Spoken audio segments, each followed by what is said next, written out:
안녕하세요. 성공의 이나모 신부입니다. 오늘은 명리학의 사회관에 대해서 알아보도록 하겠습니다. 사회관을 알아보기 전에 가족관을 이해해야만 사회관을 이해할 수 있습니다. 명리학의 가족관이 어떠한지에 대해서 말씀드리겠습니다. 유학이 이제 사회관을 갖다가 끌어내기 위해서 인간, 개인으로부터 출발했죠. 명리학도 나로부터 시작해가지고 그 가족, 사회로 관계를 확장해 나갑니다. 단 유학과 명리학의 차이점은 유학이 보편적이고 추상적인 한 개인을 상정한다면 명리학은 사주팔자상에 나타난 구체적인 한 개인, 즉 일간으로부터 출발한다는 것입니다. 이게 바로 일간입니다. 사주, 4개의 기둥입니다. 무엇을 사주라고 하냐면 태어난 연, 월, 일, 시입니다. 이게 8자를 이루기 때문에 명리학의 다른 이름이 바로 사주팔자인 것입니다. 사주팔자론이죠.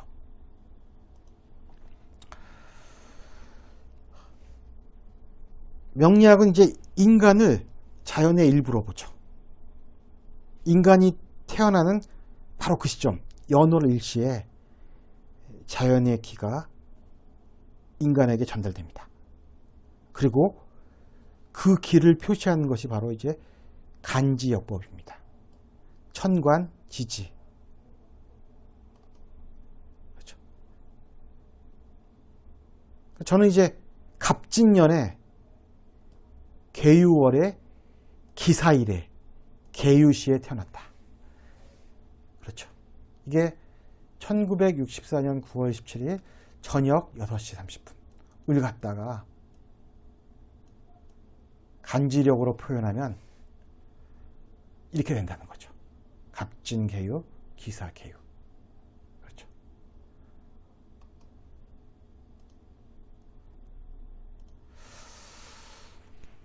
그리고 요게 납니다. 요게 저고요. 저는 이제 저를 둘러싸인 여러 개 다른 거 있죠. 7가지. 여기 노란색으로 갔죠. 성격이 이제 나와 동류라는 것이죠. 동류라는 뜻입니다. 여기 편재, 정관, 식신, 정인 이런 글자가 있죠. 이런 것들이 이제 말하는 가족관계입니다. 가족관계이자 사회관계의 암호들입니다. 그걸 육친이라고, 육친. 설명드릴게요. 먼저 오행부터 설명드리겠습니다. 내가 목이라고 하면요. 내가 생하는 것이 화, 목화, 토, 금, 수. 목이 화를 생하고 화가 토를 생하고 토가 금을 생하고 금이 수를 생하고 수가 다시 목을 생한다. 계절입니다. 계절. 봄, 여름, 환절기, 가을, 겨울, 다시 봄. 인간도 이 순환의 구조에서 절대 벗어날 수 없는 하나의 자연물이라는 것. 이것이 명리학이 말하는 인간의 조건입니다. 목화토금수에 이제 이름을 붙입니다. 가족관계의 같은 이름. 목, 나와 똑같은 것. 다른 목. 그걸 갖다가 비견과 겁재라고 해요. 갑목 있죠. 갑목. 갑목이 있으면 똑같은 갑목, 을목. 이제 인목. 그 다음에 묘목. 이게 이제 비견겁자가 되는 거죠. 그것도 이제 극한 관계도 있죠. 내가 낳는 것을 갖다가 식신상관, 나의 활동, 나의 생산물. 그 다음에 그 생산물이 돈을 가져오고, 돈이 나한테 명예를 가져오고, 명예가 나한테 이제 뭐 문서나 토지, 이런 명성을 가져오고, 이것들이 나에게 다시 또 도움을 되는 이런 구조인 거죠. 내가 생하는 것, 남자에게는 내가 생하는 것, 활동, 내가 이렇게 한 단계 건너 있는 것, 내가 극하는 걸 갖다가 정제 편재라고 합니다. 재성이래, 재성. 재성이란 말이에요, 재성. 이거 합쳐서 식상이래요, 식상. 내가 극하는 것에는 부인도 있고 재물도 있죠. 가족관계를 갖다가 집어넣은 거죠. 그러니까 부인이 자식을 낳습니다. 여에게는 자식, 여에게는 남편. 그렇죠. 관. 내가 이렇게 극하니까.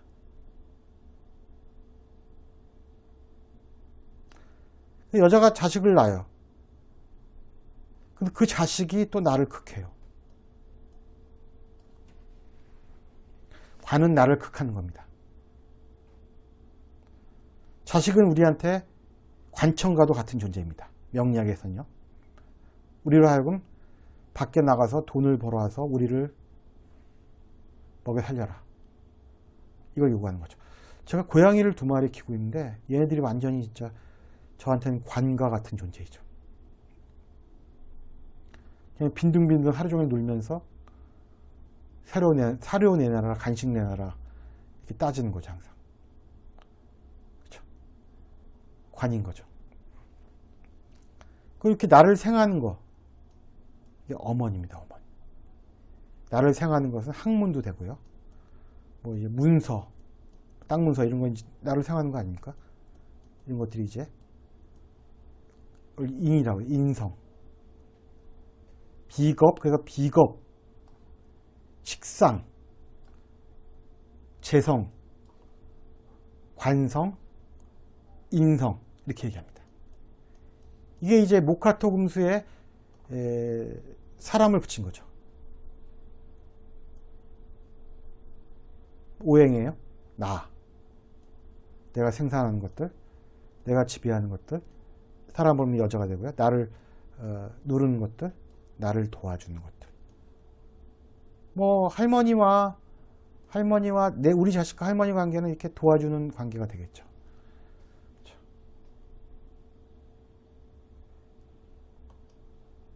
이게 상당히 쉽지가 않아요. 그래서 많은 사람들이 이제 좀 사주공부 해볼까 하다가 여기서 다 포기합니다.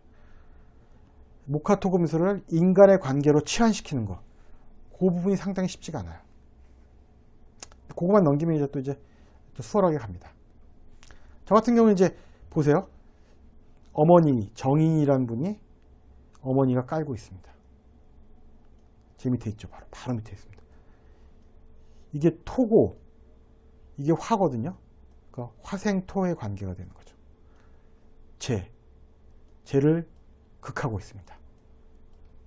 식신, 내가 생산하는 것, 내가 생산하는 것이 재산을 만들고, 내가 생산하는 것이 재산을 만들고, 그것이 나에게 명예를 가져오는 구조죠. 뭔가 이렇게 동료들도 있고요. 제가 어머니하고 이제 산 지가 벌써 제 나이만큼 되는 거죠. 그게 이제 여기서 나타나는 거죠. 어머니가 바로 내 밑에 놓여있는 형상. 제가 또 공부를 놓지 않고 꾸준히 하는 것도 공부가 밑에 깔려 있습니다. 끊임없이 뭔가를 봐야 되고 공부해야 되는 그런 운명을 타고난 거죠. 그것이 저기에 희한하게 설명되는 거죠. 밑에 거는 이제 10년마다 들어오는 대운이라고 합니다. 대운. 여기 대운이요. 57살. 실제는 58살입니다. 한 살 더해서 이게 만 나이니까 내년에 제가 58세가 되는데 그때 이제 비견이라고 해서 저 똑같은 색이죠. 비견. 형제 자매. 뭔가 나에게 도움이 되는 아니면 같이 일을 할 수 있는 사람들이 들어올 수 있다는 거죠. 도움이 되는 거죠. 저같이 이제 저는 되게 신약하다 그러는데 없잖아요. 이제 저를 8글자 중에서 저를 도와주는 글자가 7글자 중에서 2개밖에 없습니다. 동료이거나 생하거나 같이 동료이거나. 신약하다. 신약. 몸이 약하다. 근데 이제 이런 같은 글자가 들어오면 저는 상당히 도움을 받는 거죠. 탄력을 받는 거죠.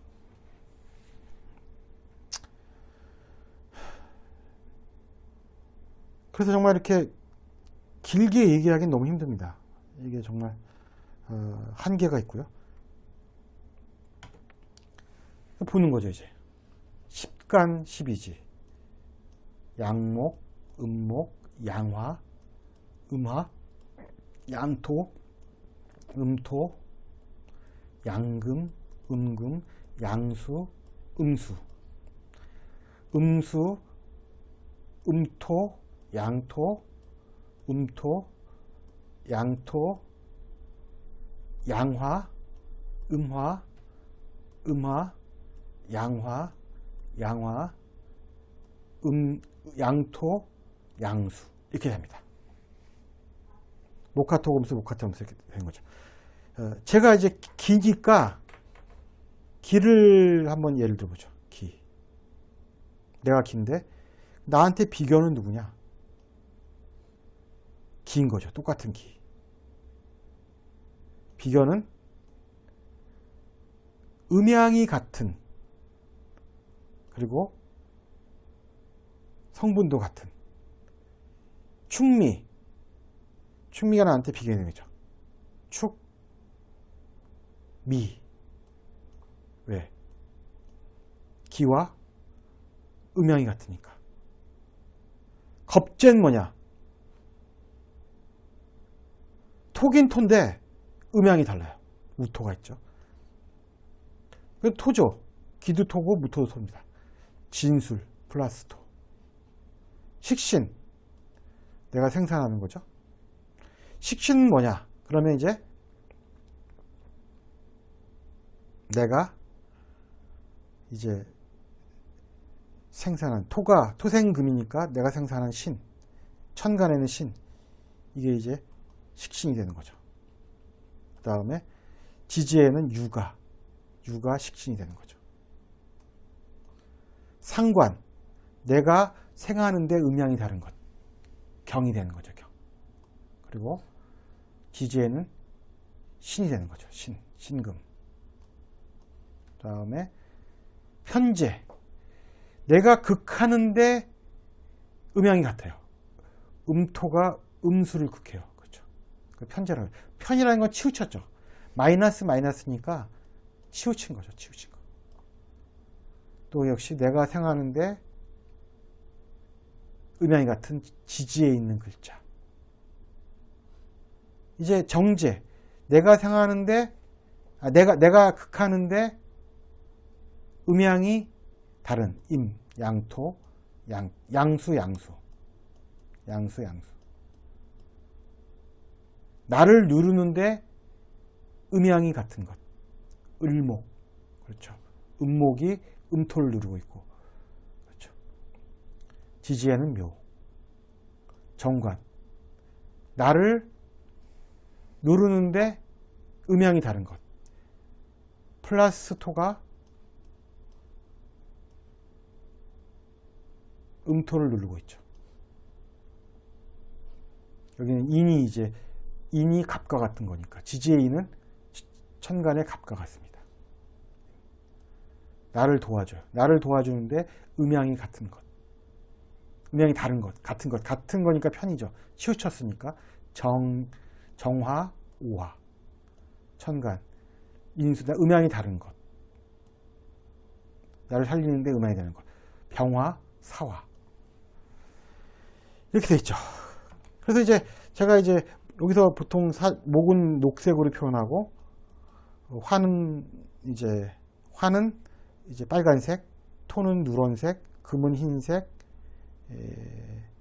수는 검은색으로 표현합니다. 원래 그렇게 정해져 있습니다.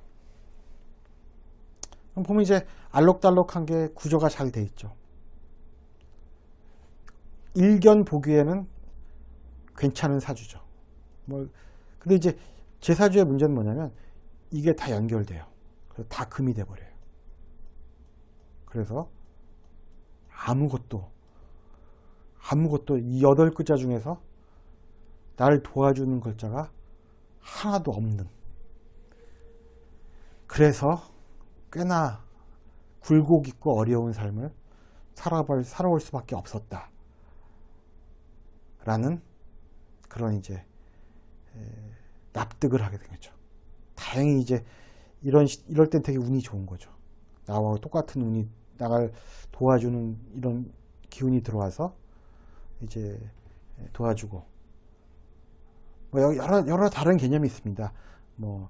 깬다, 충이라는 깬다도 있고 합이라는 합도 있고, 그래서 이제 여러 어려운 개념이 있는데 일단 차치해 하시고요.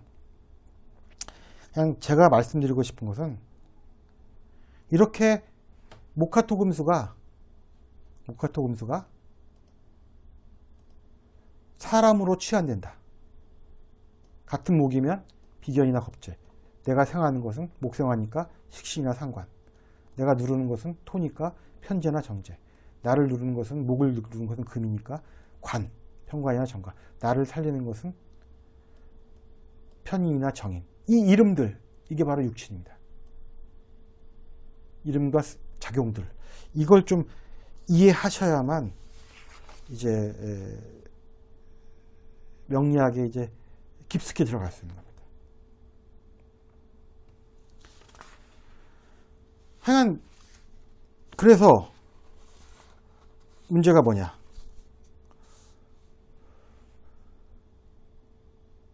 이 유학에서 말하는 가족관과 명리학에서 말하는 가족관은 다르다는 거죠. 가령 유학에서는 아버지가 아들을 사랑하고 아들은 아버지를 존경한다. 부자유친. 되게 이상적이지 않습니까? 그러나 명리학은 아버지는 나를 위해 밖에 나가서 입에 단내가 나도록 일을 해야 하는 사람이다 라고 정의하고 있죠. 그리고 아버지 입장에서 자식은 이놈들은 나한테 포도청과 같은 관청이어서 내가 순간 한눈을 팔면 나를 호되게 꾸짖는 존재들이다. 어느 게 우리 현실과 가깝습니까? 훨씬 더 가깝죠, 명리학이. 서양 철학에 보면 이제 헤겔 철학이 있죠. 되게 철학자가 추상적인 세계를 통해서 인간을 되게 추상적인 존재로 이렇게 상정해 놓고 이렇게 사유 중심의 세상, 그 체계 속에서 인간, 철학자겠죠, 물론. 그러니까 키에르케고르 같은 사람들이 그런 인간은 없다라고 얘기하지 않습니까? 당신이 말하는 그런 인간은 세상에 없다. 각각이 고통 속에, 특수한 자기의 고통 속에 자기의 특별한 실존적 상황에 놓여서 고뇌할 수밖에 없는 게 인간이지 당신처럼 보편적인 인간은 없다 라고 얘기하잖아요. 유학은 헤겔 철학에 가깝고 명리학은 키에르케고르의 철학에 가깝습니다. 또 어떤 게 호소력이 있겠습니까? 어떤 게 더 실제적으로 우리한테 다가갈 거야.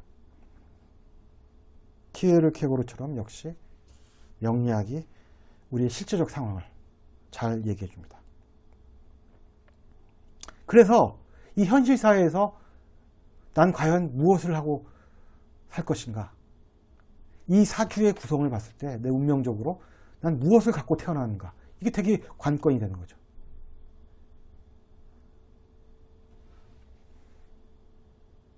그 마치 이제 축구 선수가 이제 경기를 하기 전에 서로 이 선수 페어플레이를 하자고 이제 다짐하잖아요. 그렇지만 이제 실제 시합이 되면 다리도 분지러뜨리잖아요. 그게 현실인 거죠. 되게 이제 아름답고 유리하게 말하지만 실제 우리의 삶은 전혀 그렇지 않다라고 하는 게 이제 명리학의 현실론인 거죠. 현실주의적 세계관인 거죠. 그러니까 유학이 도덕론이자 명분론이고 명리학은 생존을 위해 요청된 실용주의적 학문이고 사회관이죠. 어느 게 맞습니까? 어느 게 더 끌립니까? 그렇게 살아가는데 그럼 과연 무엇이 중요하냐? 명리학에서 가장 중요한 것은 바로 재성과 관성이, 즉 돈과 명예가, 자리가 세상을 살아가는데 가장 중요하다고 말합니다. 그래서 한 사람이 이렇게 운명을 타고났을 때 과연 이 사람이 얼마만큼의 재물과 얼마만큼의 자리에 오를 수 있는가, 이것이 명리학이 개인을 바라보는 관점입니다. 그러니까 현실에서 얼마나 많은 것을 성취할 수 있는가, 이게 가장 이제 관건이었던 거죠. 그래서 연애자평이라는 책에서는, 명리학 서사적에서는 일관을 주인으로 삼고 오직 재관을 논한다. 그렇죠. 그게 가장 중요하다는 거죠.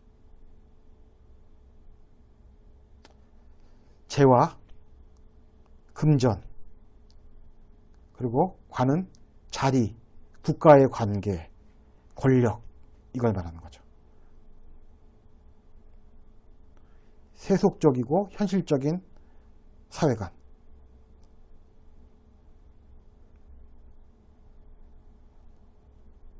왜 그랬을까요?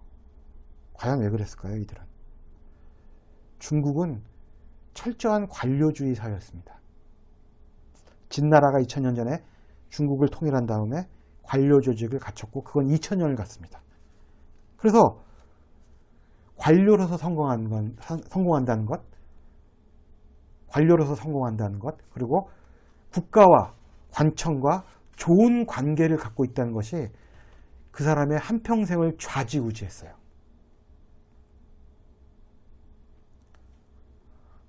선비가 열심히 공부해서 과거에 급제하고 관직을 얻어서 수신제가 치고 평찬을 펼치겠다라고 하는 것은 명분론이고, 실제적으로는 내가 과거에 급제해서 학문을 해서 봉급받고 떵떵거리고 살고 뒤에 연금도 받고 그런 대접받는 삶을 살겠다, 그거죠. 다 그러잖아요. 장래의 희망이 뭡니까? 그러면 법률가가 되겠습니다. 이렇게 얘기하잖아요. 그럼 이제 왜 하면 이제 사회 정의와 약자를 돕기 위해서, 그 명분론이죠. 실제는 호의호식하고 잘 먹고 잘 살고 대접받기 위해서. 그리고 99%가 그렇게 살지 않습니까? 이 명분론, 그러니까 실제론, 이게 바로 동양 철학의 음향입니다. 유학과 뒤에 있는 명리학. 이 두 가지의 세계관을 가져야만 중국이라는 나라, 그리고 우리의 현실까지도 잘 설명할 수 있는 겁니다. 그리고 우스운 학문이 아닙니다. 이렇게 점 보고 점이다, 무슨 그렇게 유학과 전혀 관련 없이 얘기할 수 있는 학문이 아니라는 겁니다, 이게. 그렇지만 지금은 되게 폄하되고 우스운 학문을 전하겠지만, 중국인의 실제적인 속내를 보여주는 학문이라는 거죠.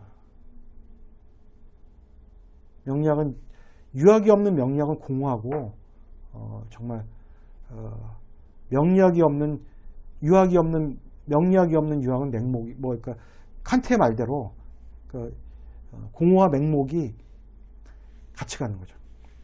그렇게 이해하셔야 됩니다.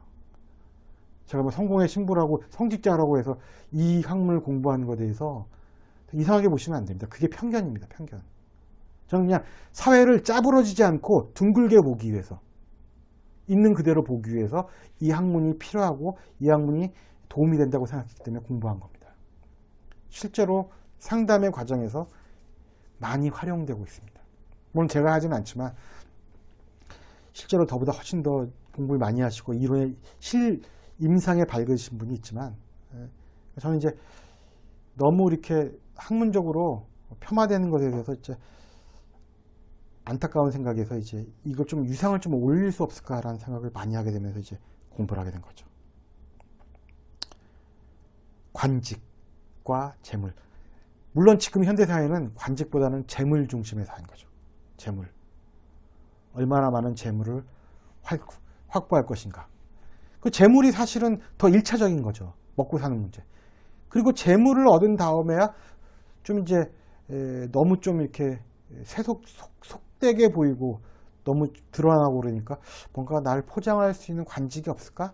국회의원도 나가고 구의원, 시의원도 나가고 뭔가 이제 어디 감투라도 하나 쓰고 이게 인간의 심리인 거죠. 인간이 그런 존재인 거죠. 앉으면 눕고 싶고 누우면 자고 싶고 명성까지 얻고 싶고 관에서 이제 그래서 이제 가가지고 이제 인정까지 받고 싶고 사람들한테 어질단 얘기도 듣고 싶고 나한테 도움이 되고 그러니까 이렇게 사는 거죠. 하여간 이 재성과 관성을 중요시했다. 명리학의 사회관은. 재성 중심의 현실적인 사회관이었다. 그것은 이제 명분론인 유학의 어두운 면을 담당했다. 사람은 압니다. 유학은 공허하다는 것. 당시 사람도. 물론 명리학은 그런 유학의 철학적 뒷받침이 없으면 맹목이 됐겠죠. 진짜 속된 사람이 됐겠죠. 서로 같이 가는 겁니다. 여전히 제가 볼 때는 이 명리학의 사회관이 큰 영향을 발휘할 것입니다. 우리가 인간으로서 육체를 가지고 먹고 사는 문제가 해결되지 않는 한 죄를 추하고 관을 취하는 일이 되게 이제 중요시하는 문제죠. 정주영 회장도 그렇지 않습니까? 부자였죠. 근데 되게 이제 정부로부터 불이익을 하니까 직접 대통령이 되겠다고 관을 갖겠다고 뛰어들었지 않습니까? 물론 3등 했지만.